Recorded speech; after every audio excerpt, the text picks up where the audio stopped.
Hey, this is Stu. Join me on Delta Safari this week as we look at a compilation of fishing trips I've taken to 3 Mile Creek. From the campus of the University of South Alabama all the way smack dab downtown in Mobile. We catch a bunch of different species and see some incredible sights. Let's head to the Delta.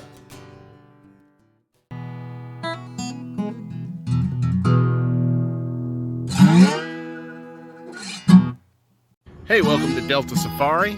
I'm Stu Donald, your host, and today we are at the Glenn Senastien Nature Trail, which is on the campus of the University of South Alabama, which is in the area of Mobile known as West Mobile. And all of this water here is part of the 3 Mile Creek watershed. We've been to 3 Mile Creek several times, and 3 Mile Creek ultimately comes out on the Mobile River in the Delta 3 miles north of the city of Mobile, which is where the creek gets its name. There are some wonderful hiking trails out here that the university has set up for its students and for people in the community to come out here and use. So I put the leash on old Luke here, and we're about to literally hit the trail.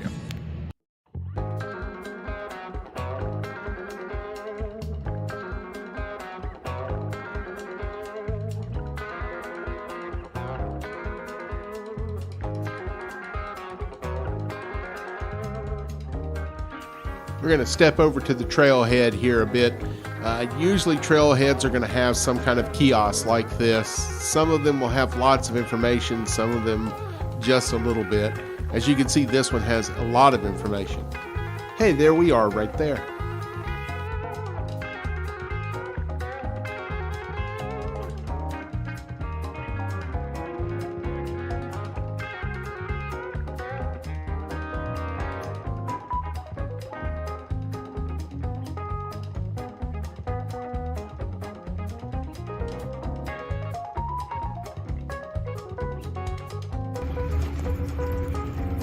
Genuine Delta swamp water right there, y'all. Like the sign says, beware of alligators and snakes.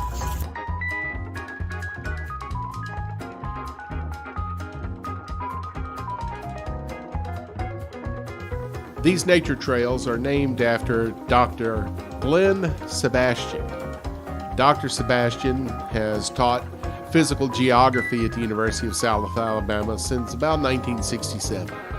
He is one of the most popular teachers on campus, and more than 13,000 students have enjoyed his classes over the past 44 years. Dr. Senastien served as chair of the Department on Earth Sciences from 1981 until 2006. Over the years, he has taken many of his students on short field trips into this area to see the creek, the hillside seeps, the wooded ravines, and the plants and animals of this unique part of South Alabama's campus. The Nature Trail was named in his honor in 2007.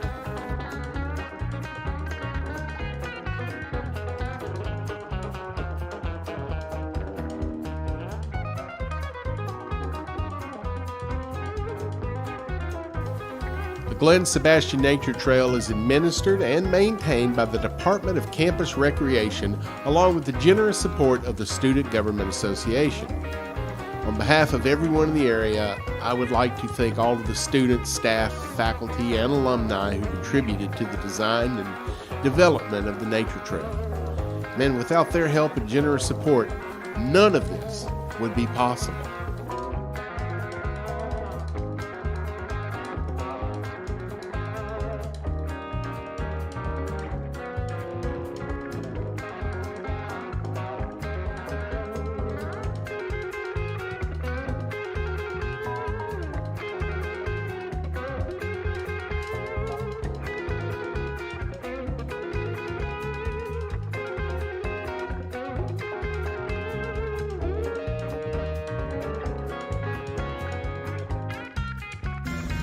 I'm about to share some information with you that is very helpful anytime you are going to traverse a wooden pier or walkway or boardwalk. When you make these things out of wood, they are temporary. Wood, when exposed to weather, will start to rot and break down. Very seldom do they use pressure-treated or water-treated lumber to do this with. So, whenever walking on one, you can see where the nails are. Walk directly on top of the nails because you have a support board running completely beneath that. The areas in between, that edge there, and of course the middle here, that's just wood going that way, so it's not as structurally sound. Now, here's a classic example. You can see a new board here. Anywhere you step on that's going to be fine, but these older boards, they may have some weakness in them that's not showing up yet. So, like I say, stay on the nails.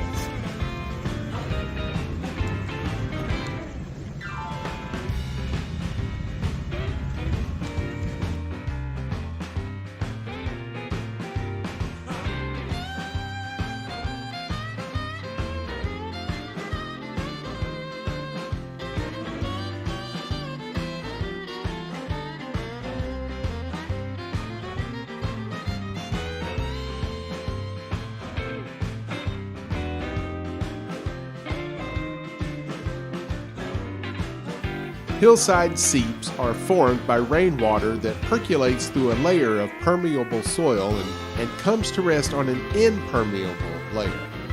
In our area, the impermeable layer is usually a densely packed clay. This creates a perched water table. Permeable soil is characterized by soil particles large enough in size to allow water to seep through to a lower layer of substrate. Because the impermeable bed does not allow water to penetrate through, gravity redirects it horizontally until it breaks the surface along a hillside. Hillside seeps are common on the hills surrounding the pond, and they feed fresh water to the basin. Maps like this are common throughout the trail system. Here we are, and what we're going to do is we're kind of going to take parts of the white trail and the yellow trail before eventually looping back to the car.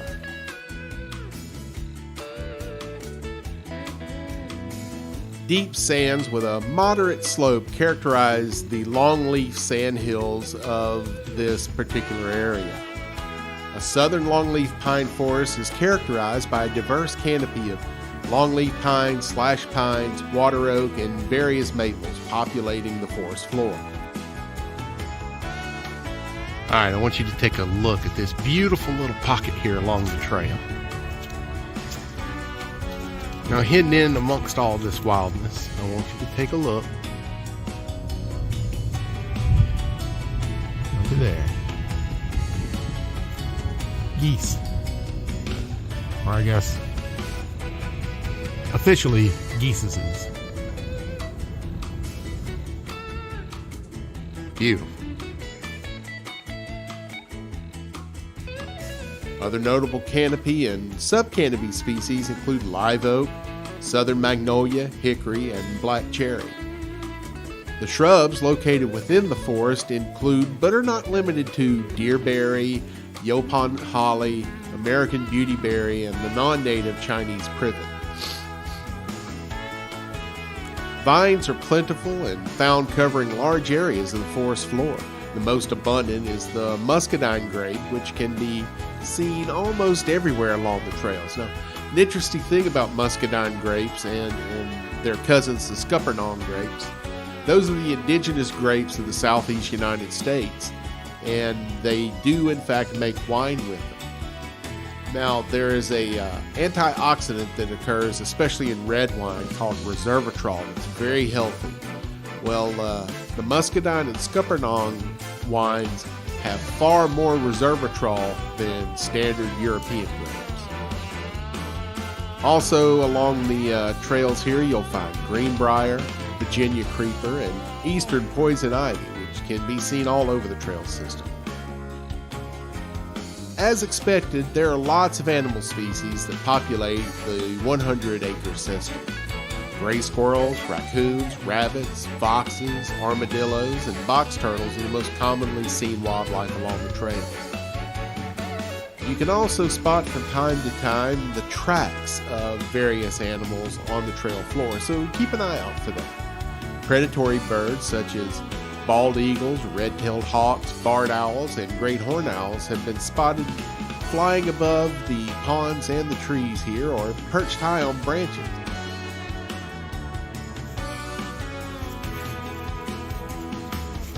Folks, I have always been drawn to a forest. Ever since I was a little kid, it used to pain me when we would go to the Smokies, or if we went out west to Yellowstone or the Grand Tetons, and we'd be driving through these beautiful forests, and I just wanted to park the car and go out into the woods. I just love it. It's so peaceful. I mean, even here, we're in the middle of an urban area, or a whole lot of suburban, I should say. We've got the University of South Alabama. I think it's the third largest university in the state, and certainly the largest in South Alabama. And the city of Mobile completely circles this beautiful forest that we're in right now. So I can still hear cars and trucks and whatnot in the background, but still, I get out in this forest and I am just so at peace, like no other place on earth.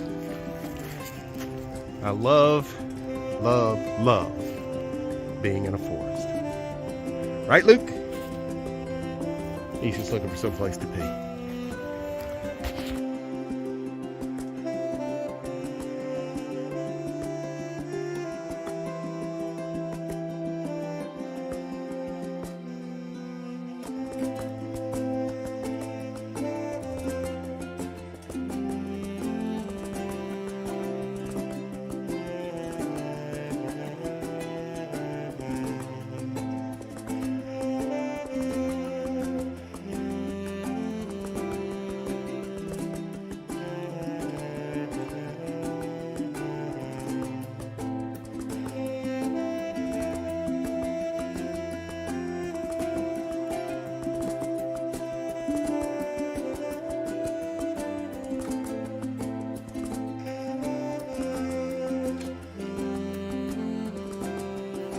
Before Luke and I pack up and head out, I want to show you one more thing.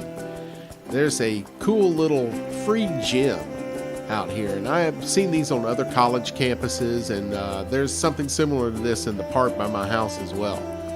It's just simple kinetic machines. They use your body weight and gravity, but they're free to use, and you know, it's a whole lot cheaper than going to the gym.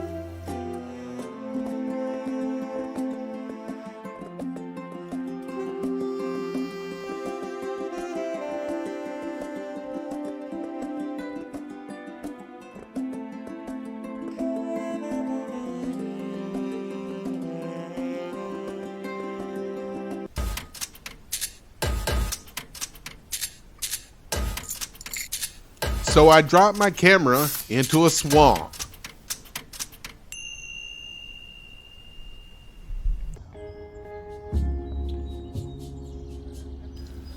Well, this is my first time back out here this spring. I am at the Glenn Senastien Nature Trails on the campus of the University of South Alabama. I'm going to start out here on what I at least call Sebastian's Pond and see if we can't get some crappie action going, or heck, whatever wants to hit.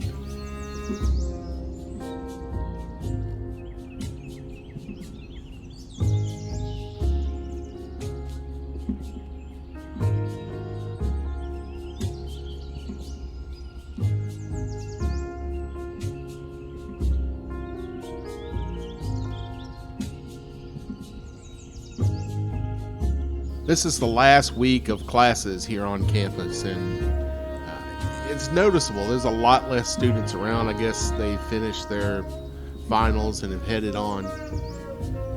You know, this pond, the first time I ever fished it, I just stopped by right after doing my radio show on Christmas Eve.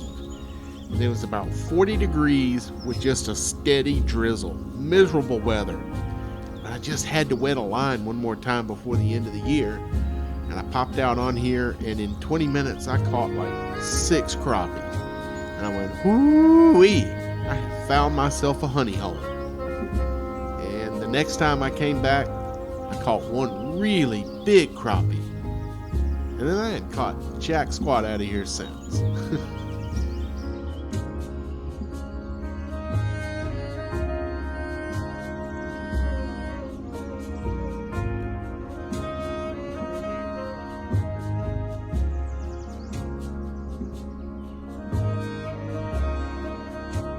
Oh, cool, look at the duck. That's a muscovy or muscovy, however you want to pronounce it. I pronounce it delicious.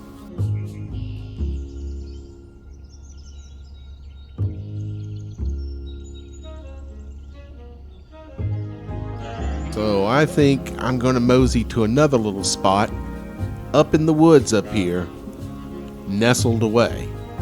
It's the most beautiful little swamp you've ever seen. Check this out.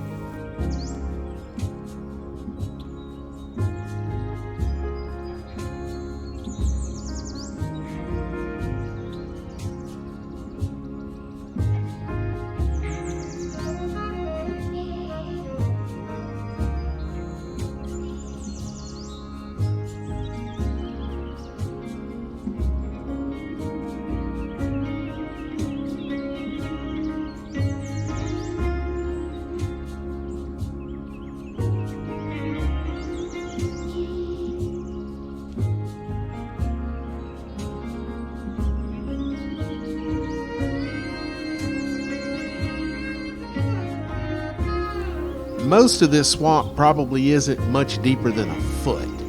You can see there's lily pads all out through there. That's the shallow water where you have all those lily pads. Right here where the water comes together and flows into a drain pipe to go into Sebastian's pond, it gets really deep, or at least by the standards of this swamp. It's maybe 3-4 feet deep here. It's hard to tell without getting in it, and I don't want to get in it. But it is crystal clear right here too, and I can see fish everywhere. But they just don't care about what I'm throwing at them. I hadn't had a single bump.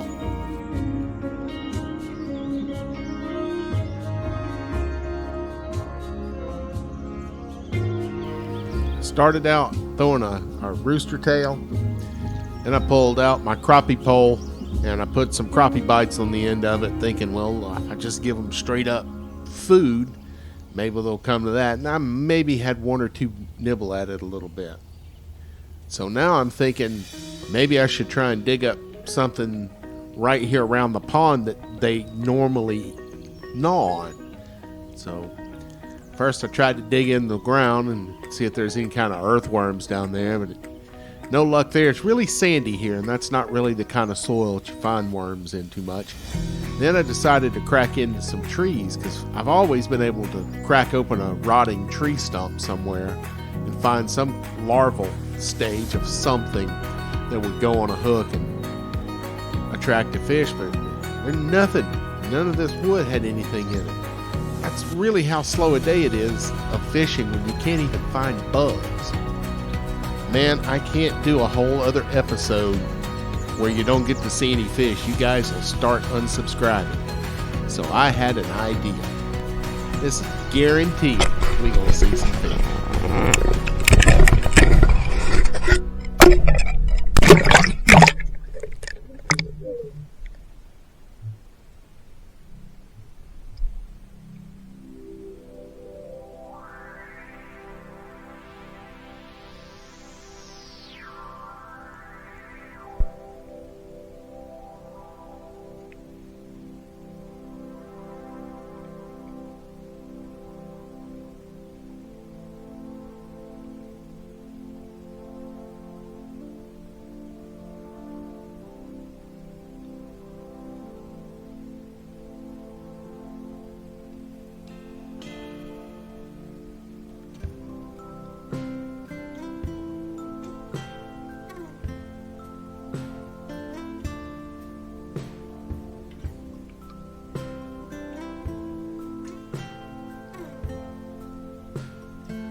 Correct me if I'm wrong, but is that a shad schooling with largemouth bass?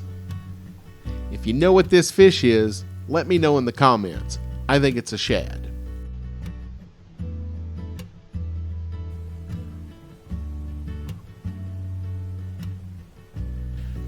How cool was that? That bass came swimming over the top. That thing was probably about 1.5 pounds. I wish I could have got him to bite. And then that beautiful red breast. And man, all the different species that I saw in there. Well, that's going to wrap it up. But there's one more thing I wanted to address. We hit a new milestone on Delta Safari this week on YouTube. We passed the 600 subscriber mark. And that means I got to thank like 599 of y'all. Appreciate your business.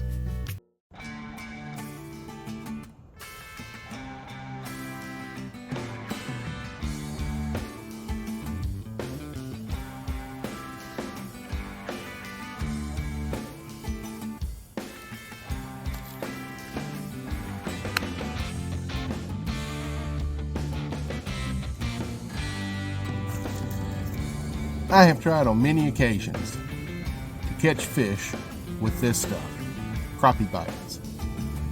I have yet to catch a fish on it. And so I have come to a place that I feel if I don't catch something on it here, this crap probably doesn't work. I'm at a swamp full of sunfish. Let's see. I mean, you think this would catch something. It smells awful. Be as tiny as it is. Let's see what we can get.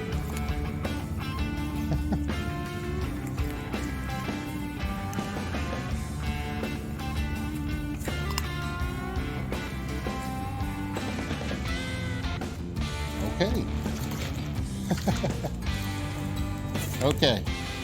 First cast. Clearly it works.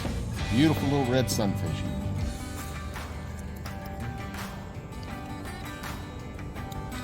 Well, that was quick. Let's see how many we can catch. Still got a piece on there. Let's see if that'll catch something.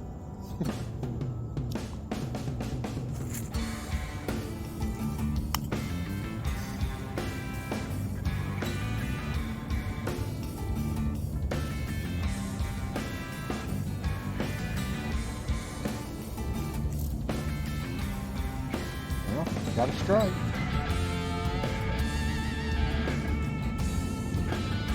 And I got a fish. Another red breast.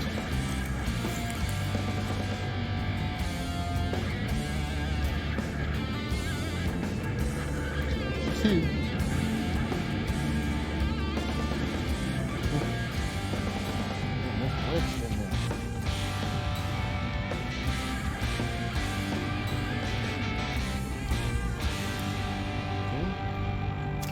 Got to keep my bait.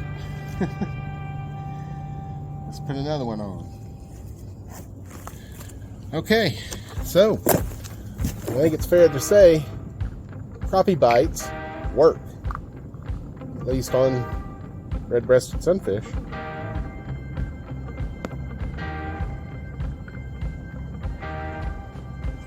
This is fun.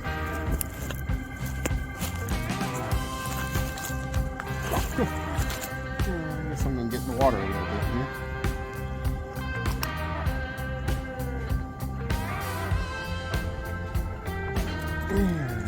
Here we go again. Yet another red breast. Man, these fish are beautiful. One of these days, when I grow up, I'm going to have me an aquarium. And I'm going to fill it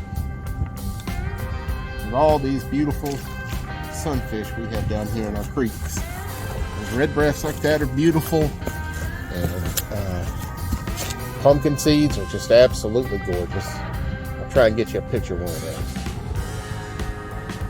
Just stunning. I would love to have about a 30-gallon chock full of these kind of beautiful small sunfish. Maybe a Coosa bass. That'd be nice. All right. Cast number 4. Let's see what happens. Fish number 4. Another red breast. They all look pretty much identical, don't they? All pretty. This one seems a little small.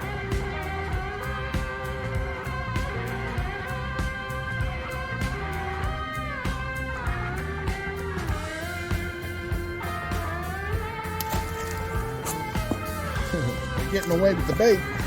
There's a bunch of them in this little jar.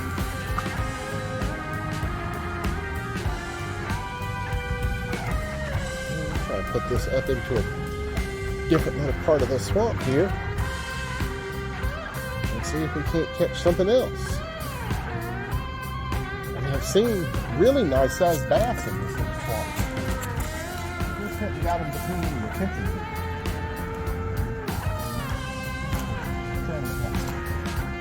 And that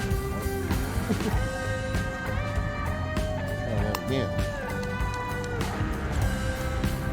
May not have enough weight on this. I'm not using a split shot.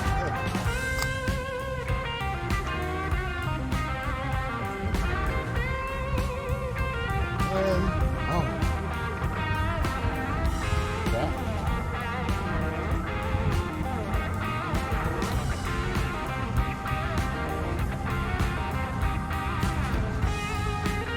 No, nothing. Makes me wonder if you got away with that bait.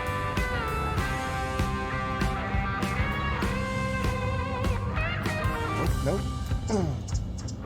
Still got bait. Got no fish though.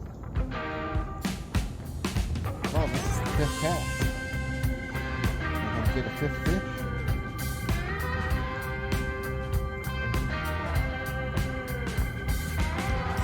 No, nobody bats it back.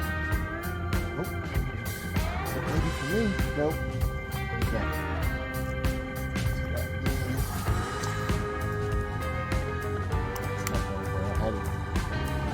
Going. Lost my bait that time.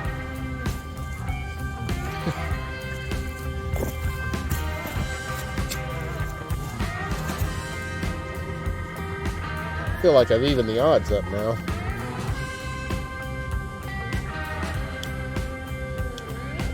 One fish every cast was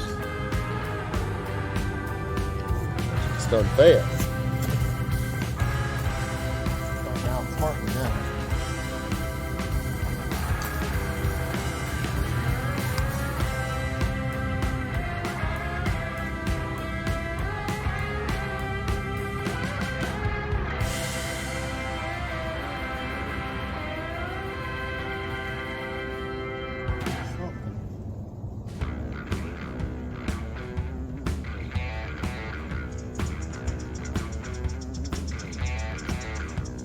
I can see my bait, and I can see a shadow playing with it.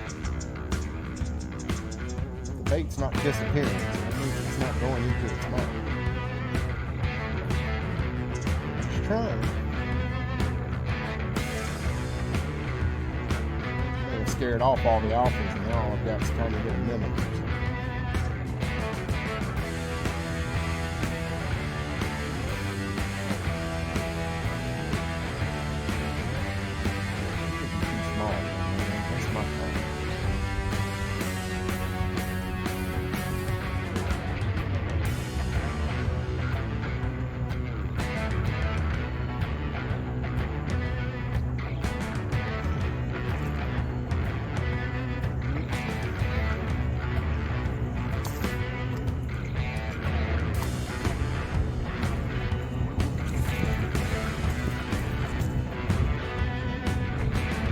Funny would it be if I fell in?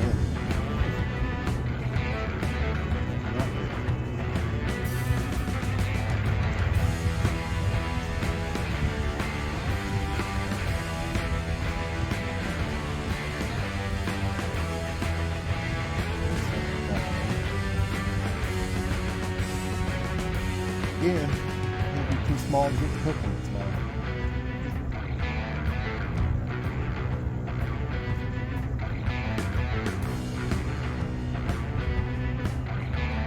You can do it. Just get your big brother to come do it for you.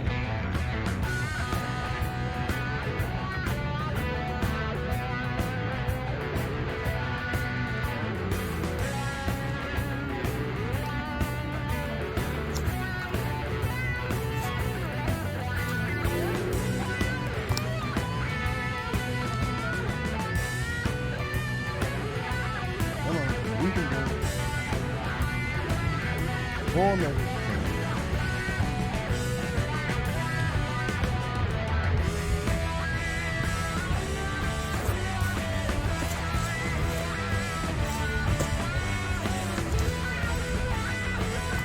Same spot.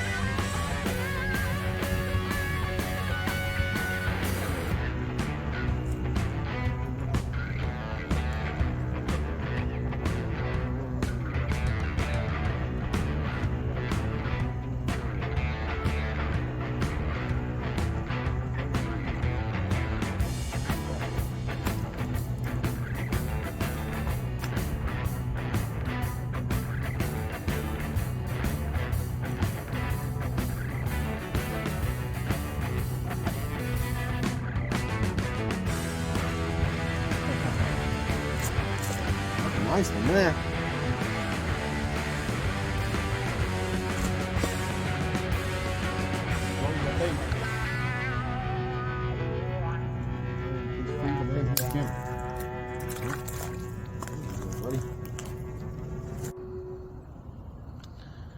There's a split shot to it. That should allow me to cast it a little further. Also gets the bait down faster. You know, all the reasons you use a weight for.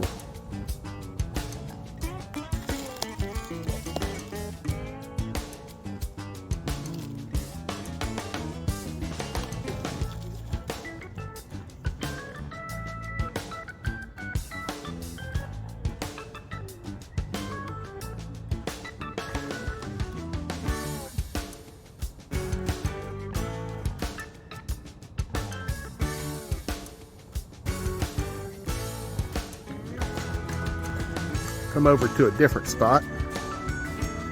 Let's see what we can do here.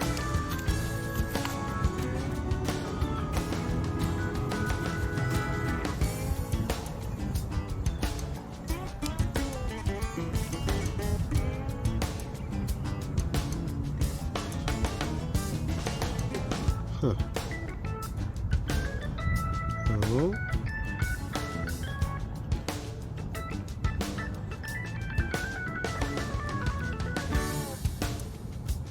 This is a larger body of water. I was hoping maybe it would have larger fish. Whatever that is extremely timid.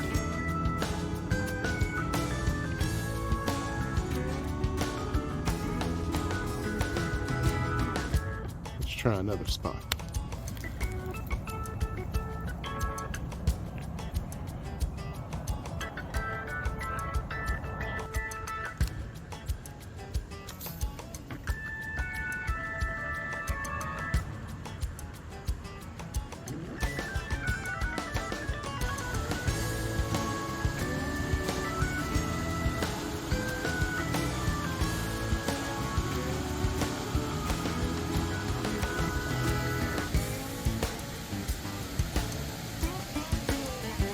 Man, it sure would be cool if he got a hit on that thing while I was recording.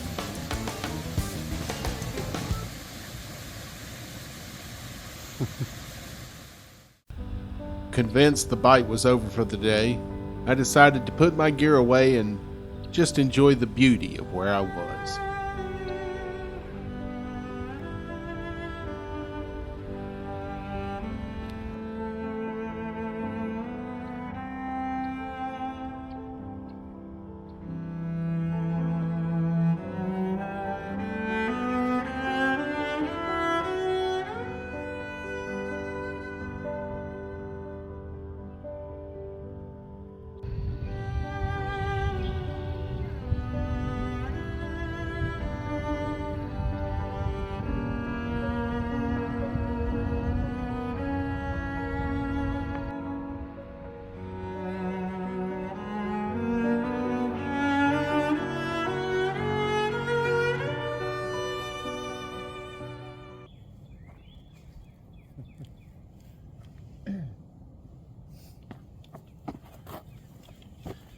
Guess what?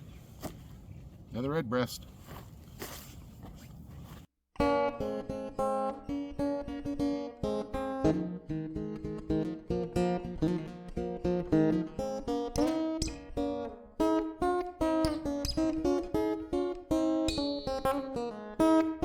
My favorite outfitter has moved to a new location, so on my way to check it out, I stopped to do a little swamp fishing.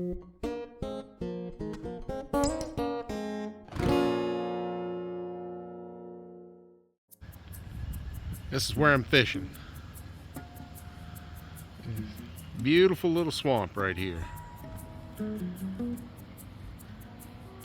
this is the deepest part. Apparently they have drained it a little.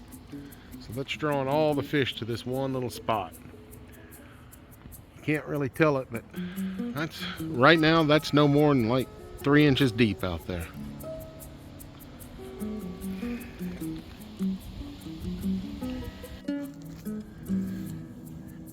All right.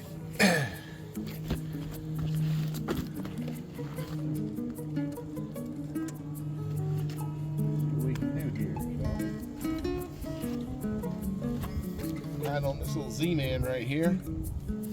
Let's see what the swamp can provide today.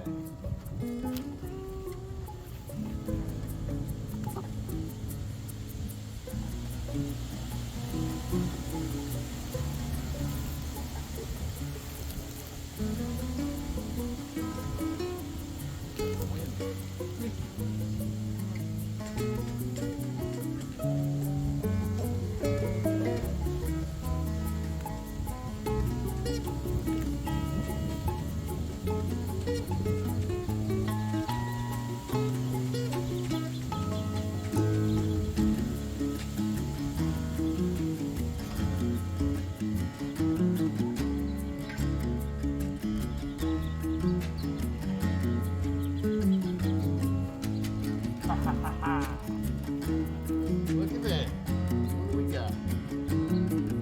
Absolutely gorgeous red breast. Look at that. Isn't that beautiful? Man, I love these little things.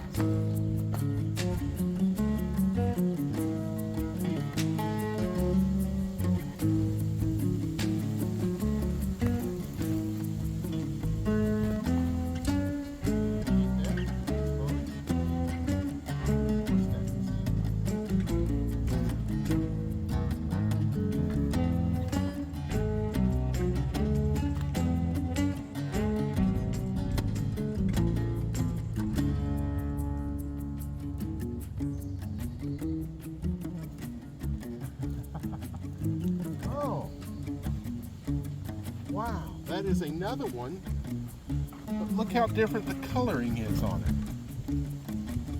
I'm going to guess that brighter color one is a male and this one is probably a female.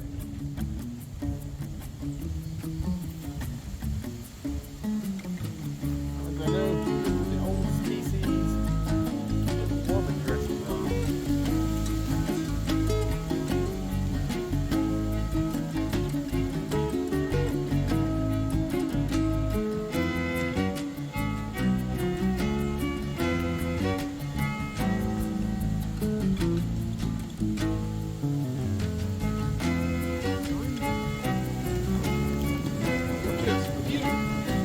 Gosh.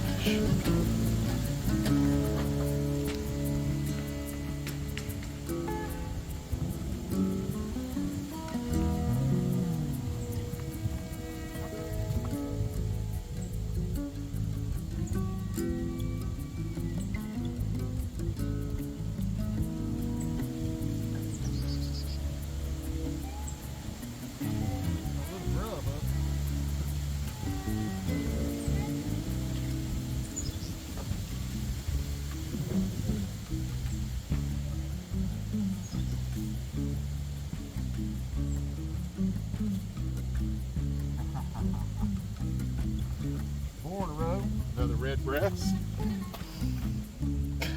Quit spinning. Show yourself. Gorgeous.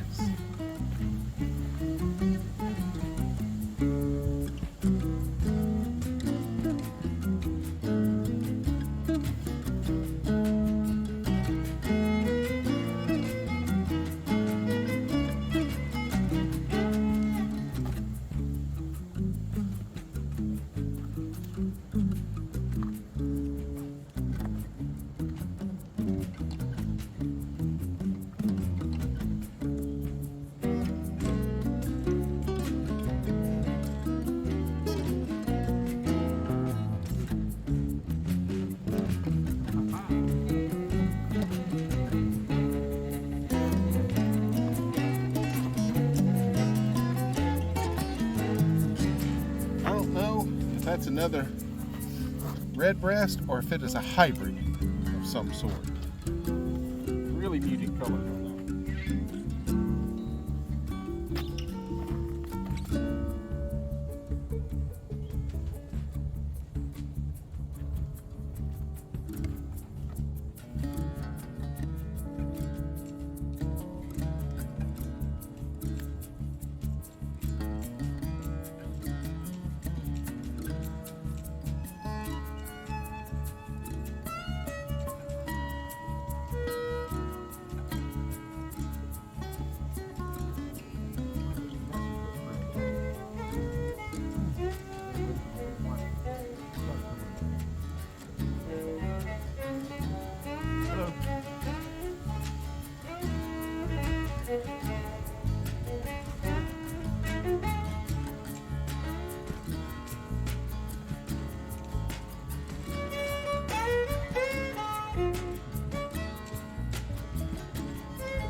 Over to you in just a minute. How's that sound?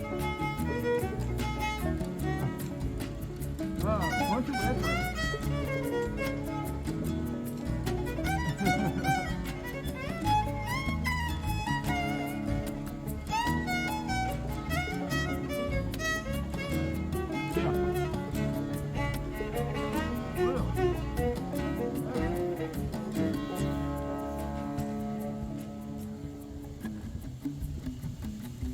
Tell them what you'll find out in this area.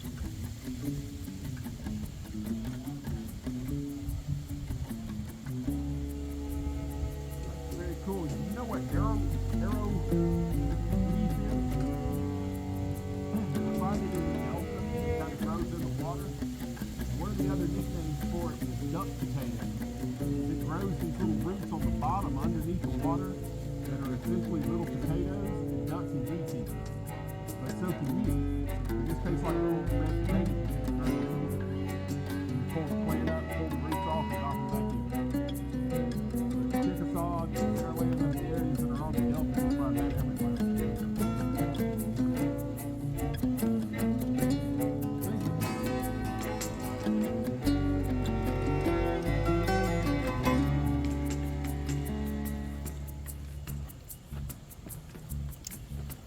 There we go. How about that?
Figured this one out.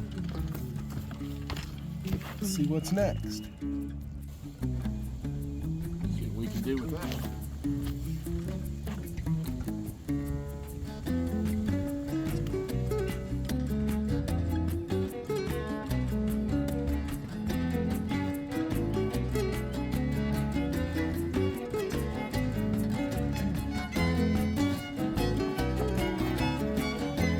Guess what? Another redbreast.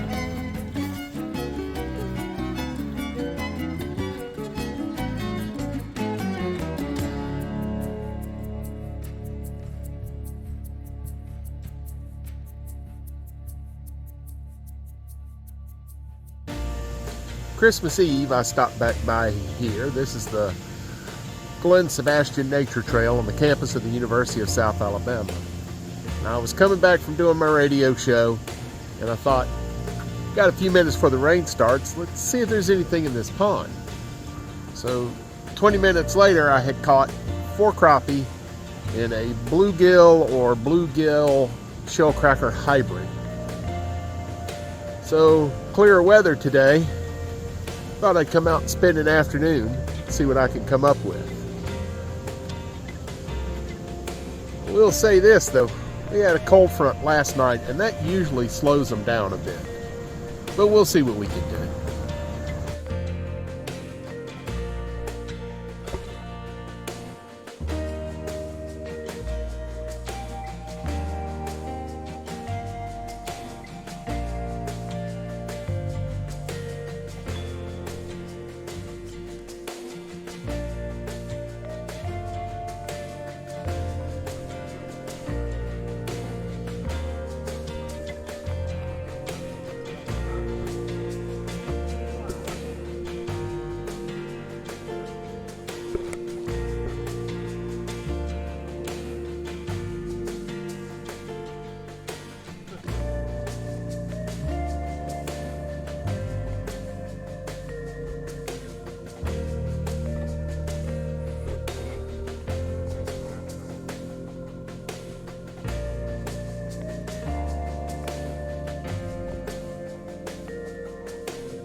How about that for the very first cast? Probably the largest crappie I've caught in years. You know, my dad used to hate catching a fish on the very first cast because he said every time he did, he didn't catch anything else the rest of the day. Well, let's see if that holds true.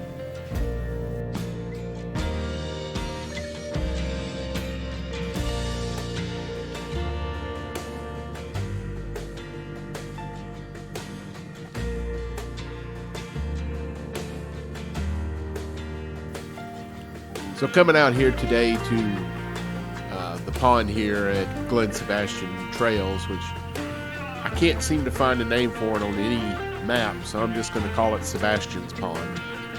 I have a couple of goals in mind. I would ultimately like to catch something on all 3 combos, but I especially want to catch something on my 13 Code Silver because I haven't yet, and my Eagle Claw, the yellow one, because I haven't yet. So if I can fulfill those first 2, then maybe I'll pull out the little backpacking combo and see if we can't get something on that as well.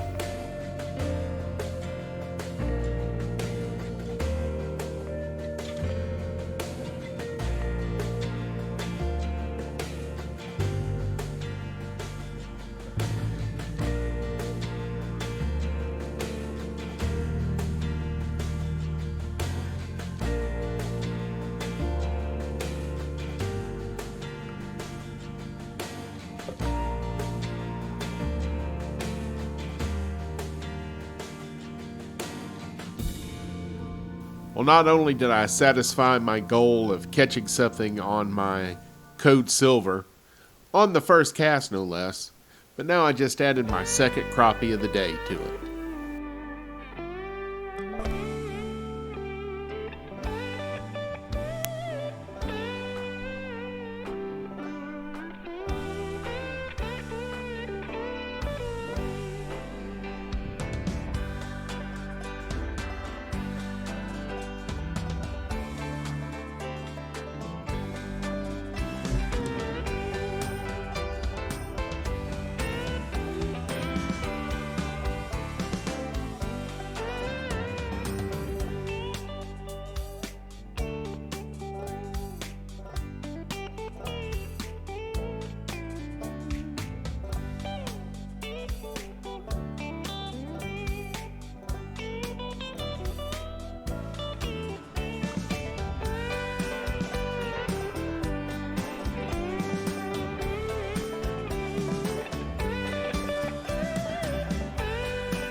All of my life, I have heard the terms crappie and white perch used interchangeably. And in the last few years, as I've learned to do my own research, as everyone should, I have learned that they are actually two completely different species. The crappie is also known as speckled trout or crappie, and I have also heard in Louisiana where they call it sac-a-lait, which is I love that. It's a freshwater fish, though, belonging to the sunfish family, whereas white perch is a totally different species that belongs to the temperate bass family. Also, the white perch is only found in freshwater rivers along the eastern seaboard. So you're not going to find those in Alabama or Mississippi, Tennessee, and the Midwest or anything. So just some good information to know. White perch, crappie, not the same thing. While the coloring of the two fish is similar, it is easy to tell the difference between them. Crappie is noted for its large dorsal and anal fin with 6 to 8 spines on it. Compared to the perch, the crappie is a flatter and taller body shape, which makes them easy to distinguish. Perch are shaped more like torpedoes and have 2 dorsal fins, as opposed to the one with the crappie.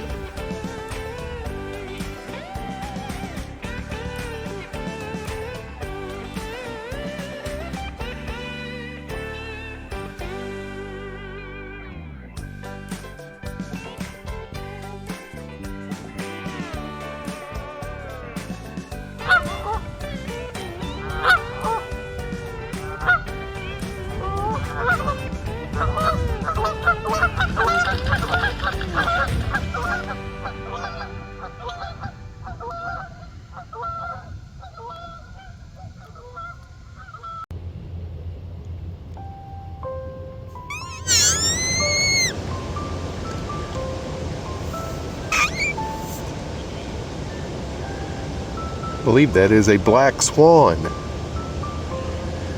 But I don't know. I ain't no birdologist. Okay, so clearly that wasn't a black swan. I got home and did a little research, and what I found out is that bird is called an anhinga. It comes from the Tupi Indians down in Brazil, which it translates into either devil bird or evil spirit of the woods. Okay, so I did manage to catch something on the 13. And boy, did I. Very first cast, one of the biggest crappie I've caught in probably 2 decades. I haven't done a whole lot of crappie fishing in the last 20 years, but that was a slab, son. I mean, that was a big one. And it is of substance, clearly. Oh, let's check out these geese. That just keeps happening out here today. One of the great things I love about this Glenn Senastien Nature Trail is the nature part. But I ended up catching 2 crappie. That one slab, that other one was legal. It was edible. But I threw everything back because I'm really not equipped for it. I'm not ready to go home in this weather and get outside and clean some fish. It has steadily gotten cooler the later in the afternoon we get. So I think I'm going to go find something to gnaw. All right, I have caught something. The camera wasn't rolling, naturally. Never is.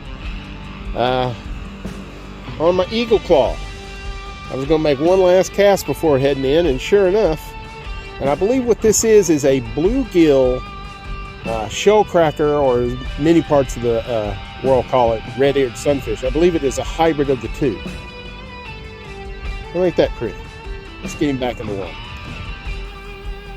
So I did a little more research, and it turns out this hybrid is actually a hybrid made from a female green sunfish and a male bluegill.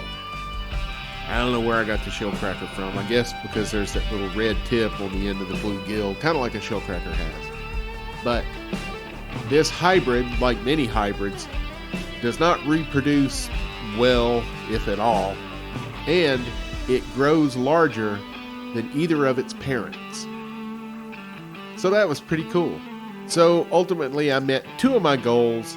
I caught my first fish on the 13 and on the Eagle Claw. Welcome to Delta Safari. I'm your host, Stu Donald, and I am once again at Spring Hill Lake, which we visited just a few months ago to take a hike. Link down below. And I'm about to do a little ditch fishing. Let's see how many fish I can catch in one take. Let's head to the Delta.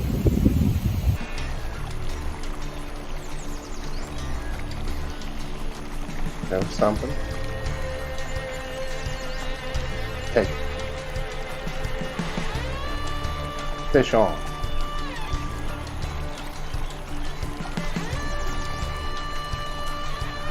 Check it out, red breast.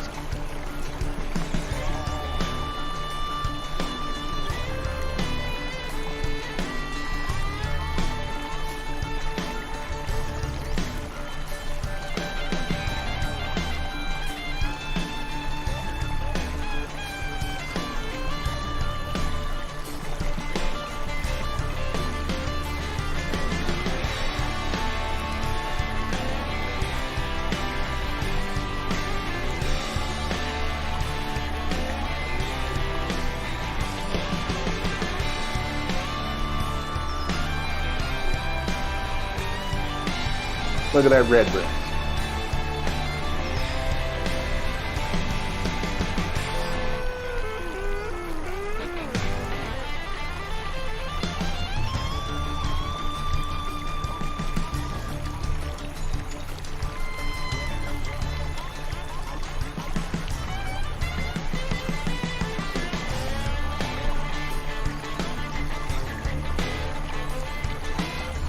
I started out trying to bass fish on the main lake and honestly couldn't find any place where I could get access to the water and cast. And I was loading up and had seen this ditch, and I looked in my trunk and there was my trusty backpack rod and reel combo. So I grabbed it and headed down to the ditch.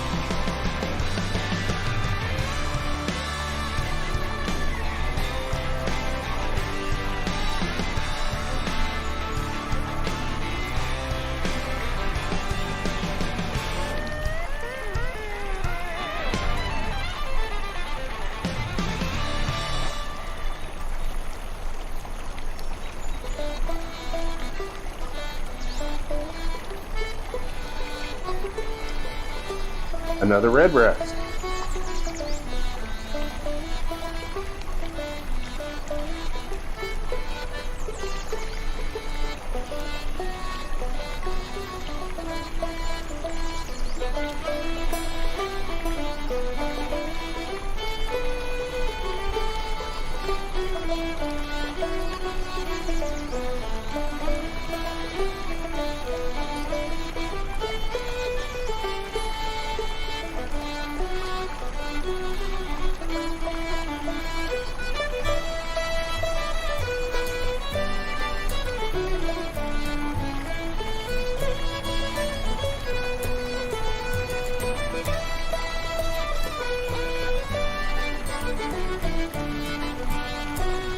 Fish on. These little jokers are fun.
man, just look at this.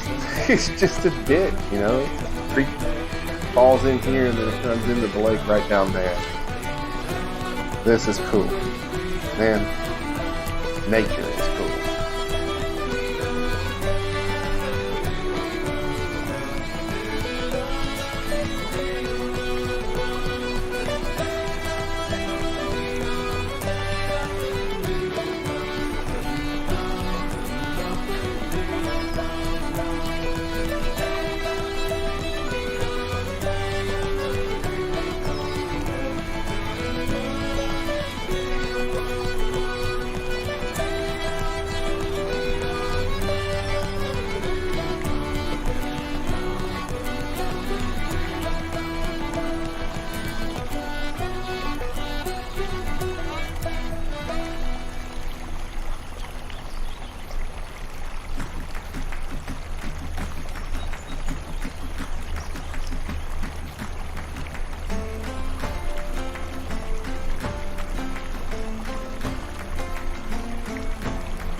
And another red breast.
All right, to give you a little idea of where this little ditch is, behind me is the museum that overlooks Spring Hill Lake. Just this side of it, which would be to the west side of it, is a large gazebo. Now, if you go past that gazebo about another 30 feet, you come to this ditch.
I like to reiterate from time to time that when it comes to the Delta and all the activities that you can do in it, I am not an expert.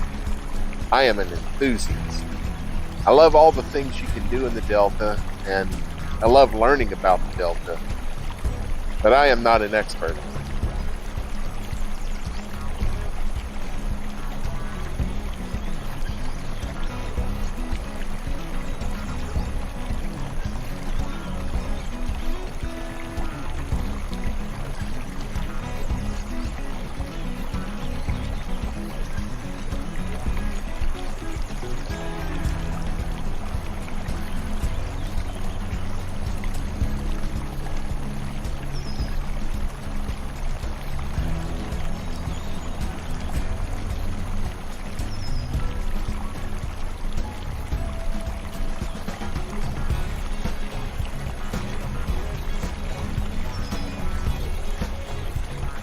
Alright, what do we have here?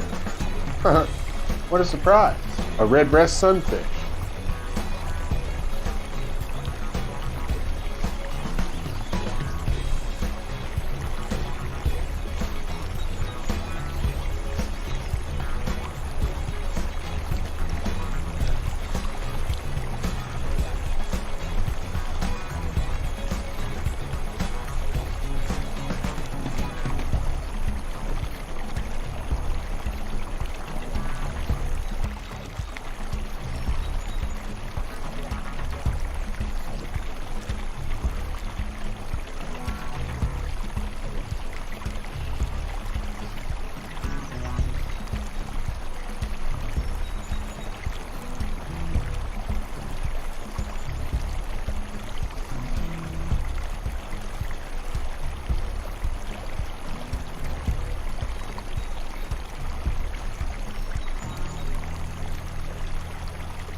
Oh, this is different. Look at there. It's the world's smallest trophy largemouth.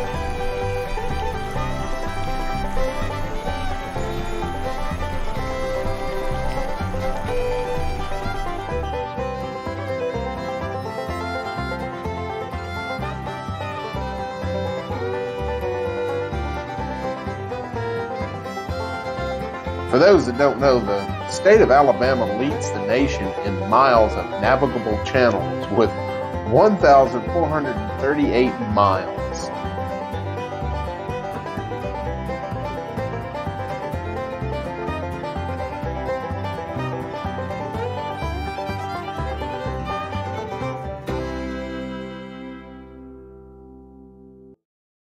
Recently, I was messing around on Google Maps trying to find another cool place to go fishing, and I found this. Here, take a look.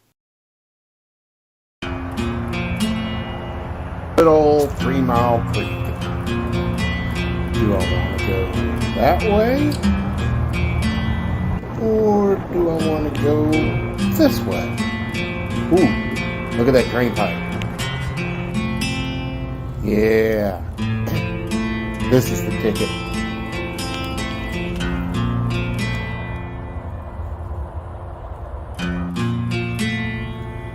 Little redbreast. Look at that. What's up, bluegill? Well, today I'm back, and I brought my action camera, so let's see if we can't stir up a little more action. This little road dead ends at the backside of this Holiday Inn Express, and there's a good little area to park. In fact, I've noticed a lot of people, I'm guessing either in the hotels that are here or in some of the apartment complexes nearby, bring their dogs here to walk them along the creek.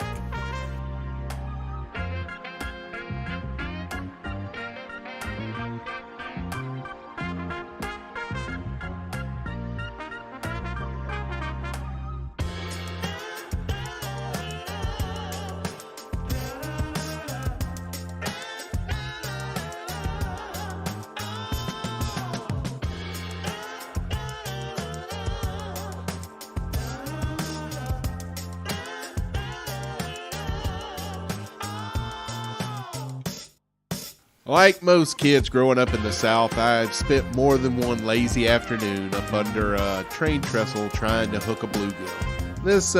This excursion is a little bit nostalgic.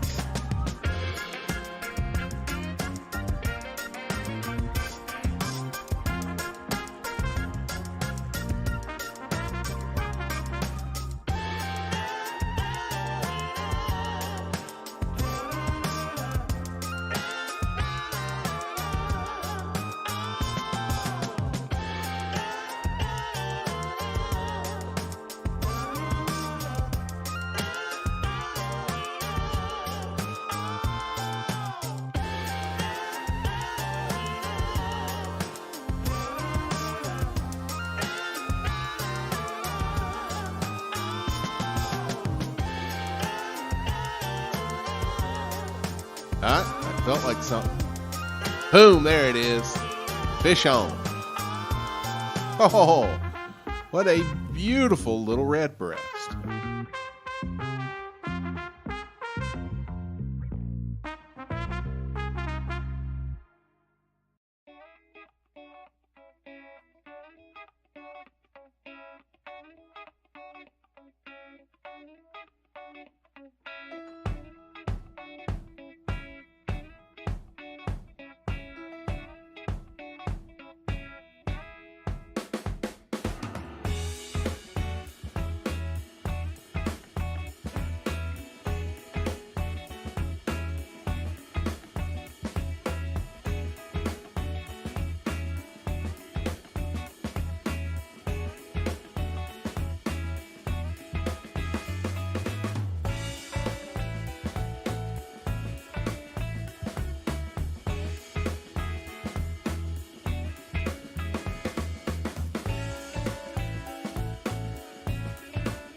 The water in 3 Mile Creek today is surprisingly clear.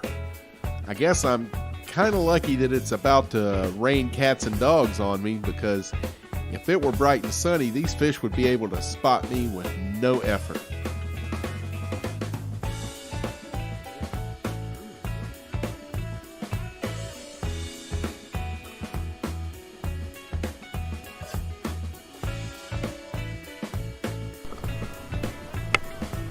Kind of looks like the surface of the moon, doesn't it?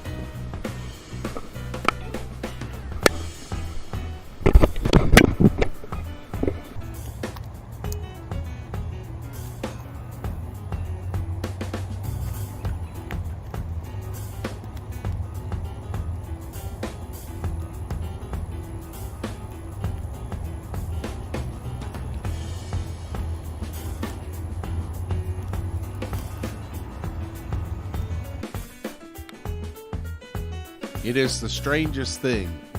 Where the dark clouds are, no rain is falling. But I don't have any clouds over me, and the rain started. Or at least, it's drizzling.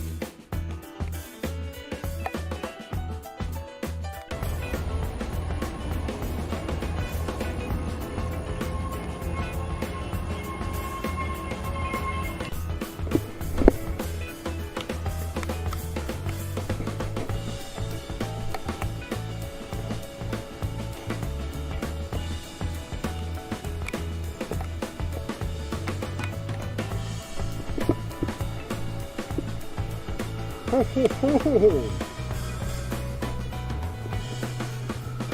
That's pretty.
Well, not a whole lot of biting right here.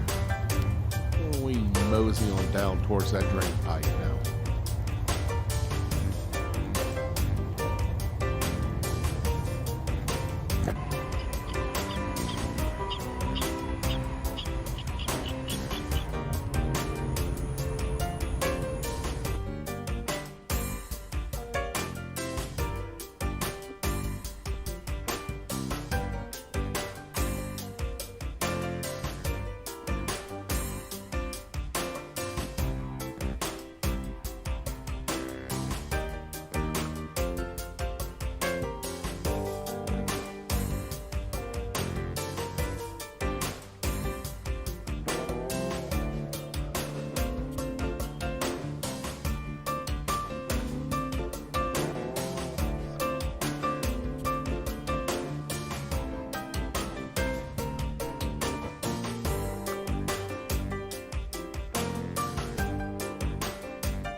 Another pretty little redbreast. It's a shame these things don't get big enough to eat, but they certainly are gorgeous. You know, one of these days what I might want to do is set up a great big freshwater tank and stock it with things like these redbreast and pumpkin seeds that are just so beautiful but don't really get that big.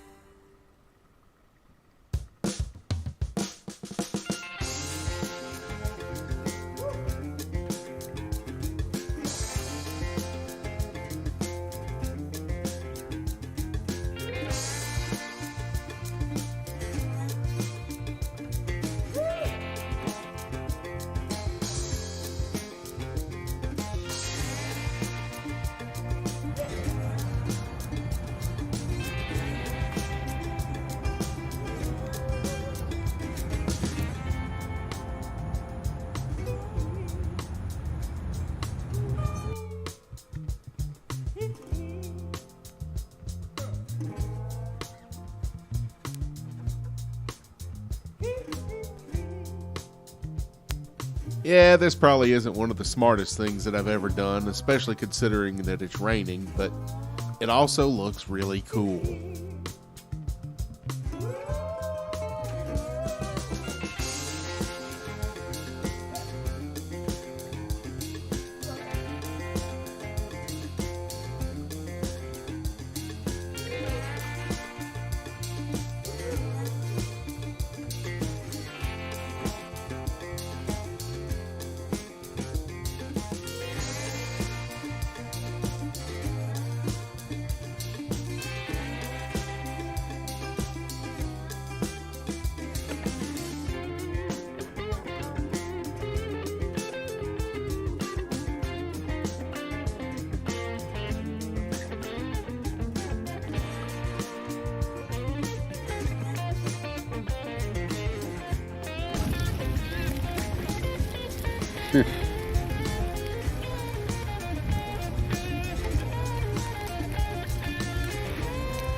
As you can see, I was having a pretty good day. Nothing big, but some beautiful little fish out of this creek. And then this happened.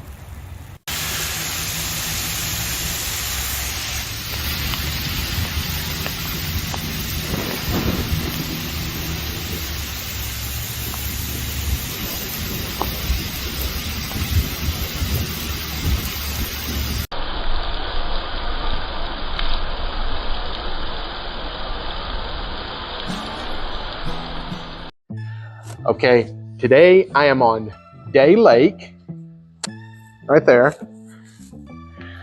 and we are in downtown Mobile, really. This is a nice little park behind the hospitals. Mobile Infirmary is that way, South Alabama Women's and Children's Hospital is that way, and we have a beautiful little park here, right in the middle of urban sprawl.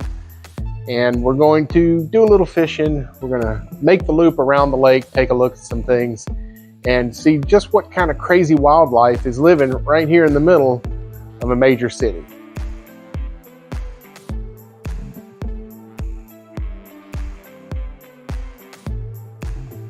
Day Lake itself was named in honor of Reverend Joseph Day, who led the fight that resulted in the preservation of this body of water that we love and enjoy every day.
4.5 feet.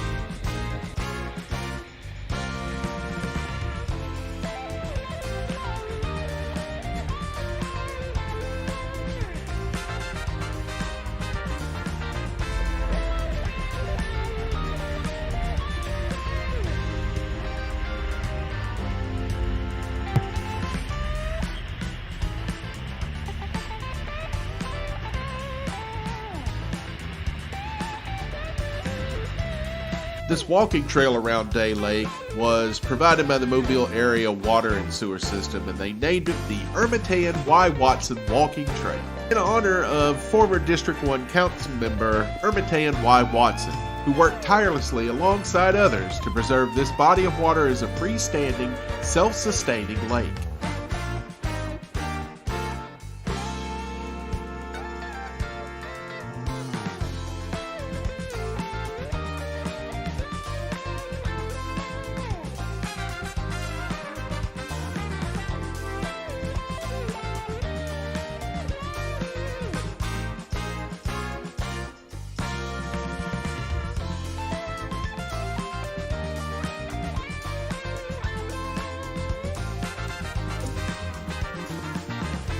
The source water for Day Lake is a very familiar body of water to anyone who's watched Delta Safari. It is 3 Mile Creek, which runs just the other side of the walking trail. We have visited 3 Mile Creek at various spots throughout Mobile County, and we've caught fish everywhere until today.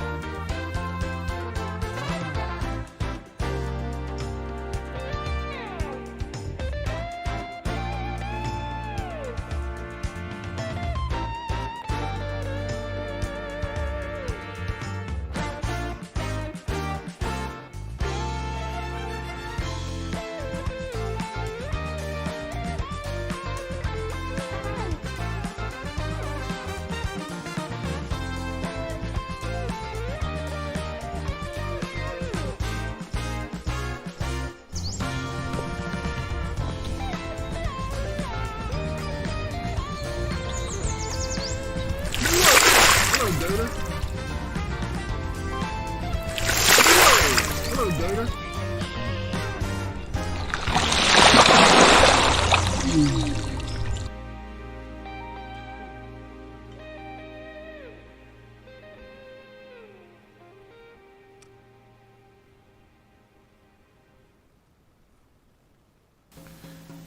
Man, that is one of the biggest gators I have ever seen on the Delta. That is easily a 10-footer. And here we are, like 100 yards from a hospital. Nature is so cool.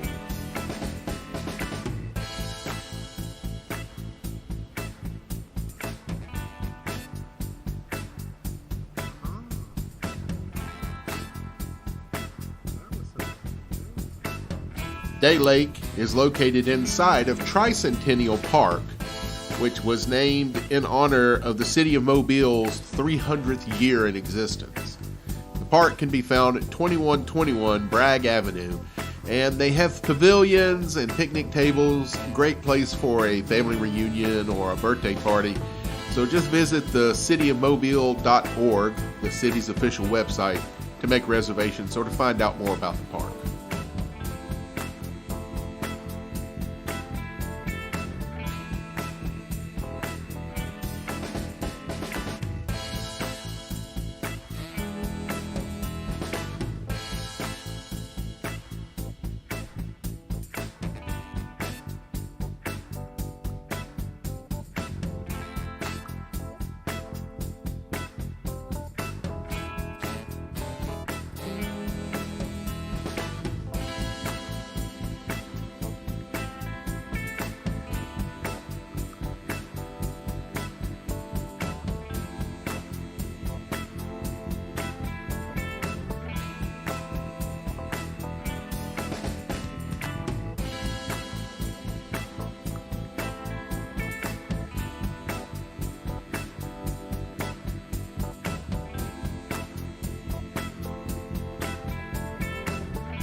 We're going to start off our trip today at Day Lake at Tricentennial Park. We visited this park last summer, link down below, and kind of got the feel for what the park had to offer, but we really didn't catch anything. Hopefully that'll change today.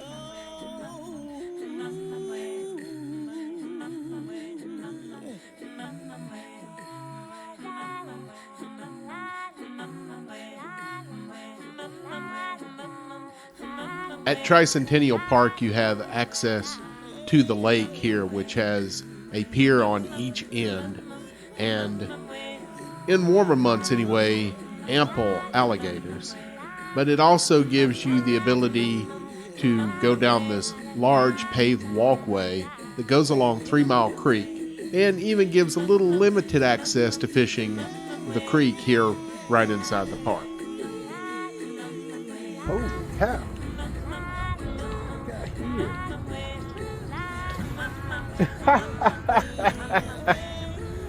Look at that.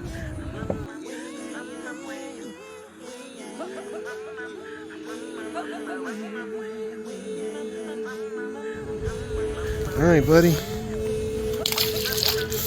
Yay.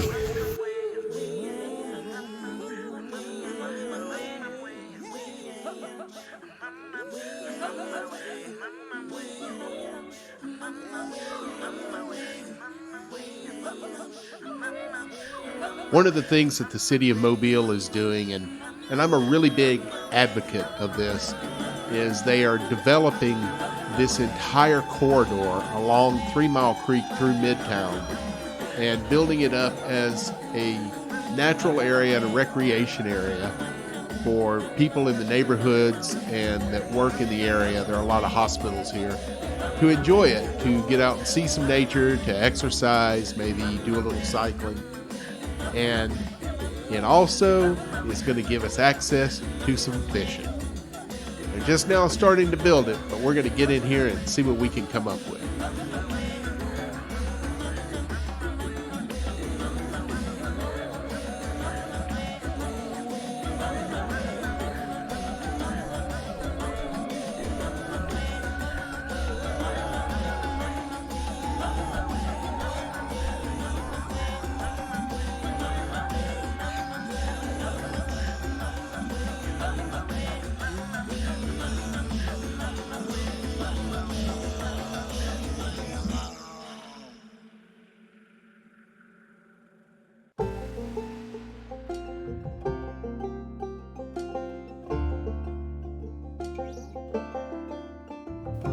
I found this little area simply by searching on Google Maps with the satellite view and just looking in areas where I found myself lots of times, and just to see if there was any place at all where I could do a little fishing.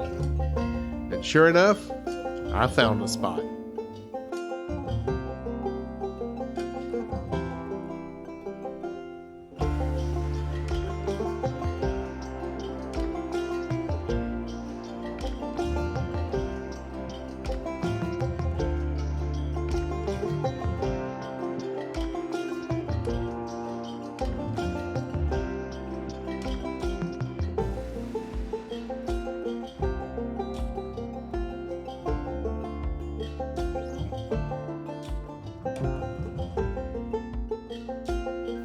The water is really shallow in this part of 3 Mile Creek, and honestly, for most of 3 Mile Creek, it's pretty shallow, but here particularly, there are parts where it's not much more than about 6 inches deep, and I would say the deepest parts are maybe 2 or 3 feet deep. Now, that may change in a month or so when we start getting spring rains, but right now, the water is shallow and it's awfully clear.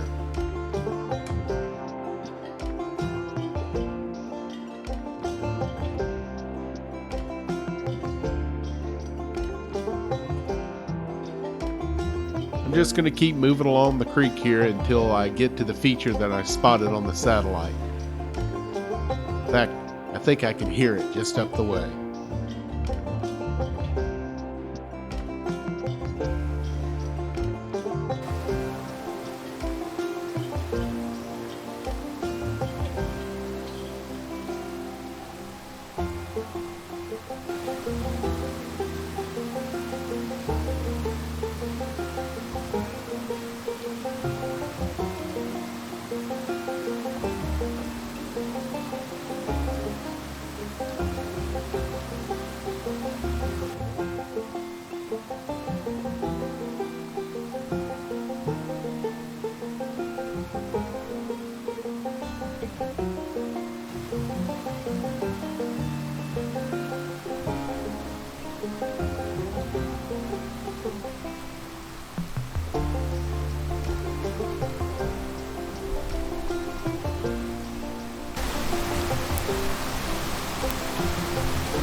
Sorry, buddy.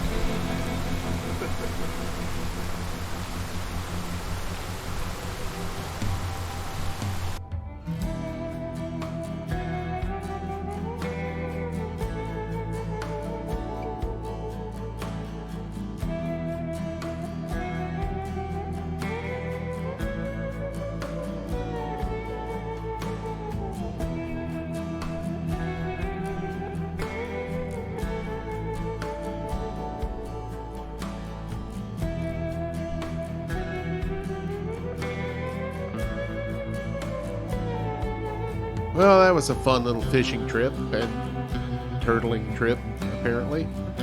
But I think I'm going to chase the sunset. See you next time on Delta Safari.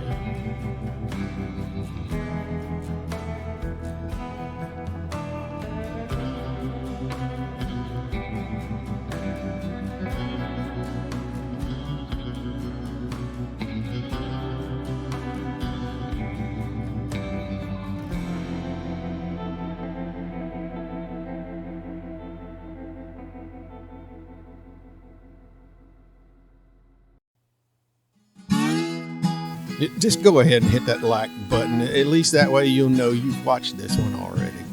Hit subscribe too while you're at it, because it's fun to tap things. Just try it. A little tippity tap. Just go ahead and hit that like button.